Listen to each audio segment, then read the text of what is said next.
Okay, so final story comes from The Guardian, and it's titled South Africa Expels Top Israeli Diplomat Over Insulting Attacks on the President. Yes. Harry Seidman declared persona non grata and given 72 hours to leave country after remarks on social media. So the key part here is he's been ordered to leave. Seidman, the charge d'affaires at Israel's embassy in Pretoria, was declared persona non grata by South Africa's Department for International Relations and Cooperation, DIPCO.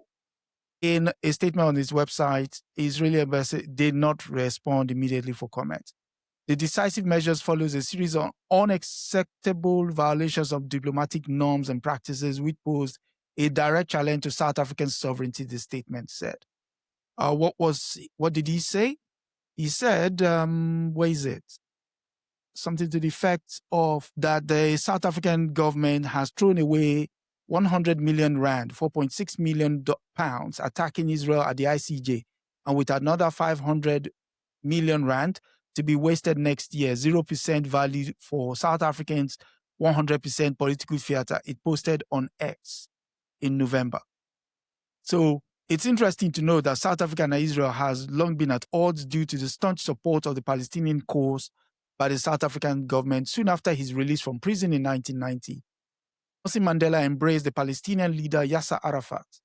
In 1997, Mandela, by then president of South Africa, said, "Our freedom is incomplete without the freedoms of the Palestinians." So it follows, we all know what is transparency. October 7, 2024 now. This Israel is still not taking its L and clearly thinks it has a leg to stand on. So who wants to go first? We're going with Comrade every story. Your promises. Okay. Next week, we'll reverse the roles. Okay, Comrade. So obviously, that lawsuit is working very effectively up to date, right? Yeah. For Israel to still be crying over it. You know, if it's political theater, why are you withholding 4.6 million pounds? And by the way, 4.6 million pounds, that's about the amount of money that Cyril Ramaphosa was hiding in his sofa. So it's not so much money anyway in the first place. Remember? No, remember, I think it was $4 million, right? So take it. Yeah, $4 million. Cyril is saying, oh, that's sofa stuffing for South Africa. But no, seriously, the most serious part was when Israeli officials from Israel came negotiating, quote unquote, foreign aid with the Xhosa king, you know, of the Tembu people. How do you do that? Think about South African foreign ministry sending their officials from Pretoria to go to Israel and negotiate with some, you know, regional leader there in Israel. Would they not be even locked up, possibly, and then expelled? So, of course, this is the right measure to take. It's utter complete nonsense.